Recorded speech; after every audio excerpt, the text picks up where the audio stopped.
অনেকে আসলে একটা জিনিস বুঝতে চায় না যে চায়না আর ইউএস এর মধ্যে একটা বেসিক পার্থক্য আছে। চায়না আর ইউএস এর মধ্যে বেসিক পার্থক্যটা হচ্ছে, ধরেন আপনার ইউএসএ তে পার্টি চেঞ্জ হয় বাট পলিসি কখনো চেঞ্জ হয় না।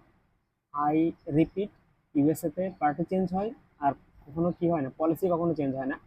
আর আপনি চীনের ক্ষেত্রে যে জিনিসটা দেখবেন সেটা হচ্ছে পার্টি কখনো চেঞ্জ হবে না, কিন্তু আপনি চাইলে পলিসিটা চেঞ্জ করতে পারবেন। ঠিক আছে? ইউএস এর পলিসি চেঞ্জ হয় না, দ্যাটস ওয়াই যে সরকারই আসুক ইসরায়েলকে তারা ফুল সাপোর্ট করে। আমি জানি না এর পিছনে কারণ কি, হয়তো তো কোনো গ্রেট রিজিয়ন থাকতে পারে আর কি।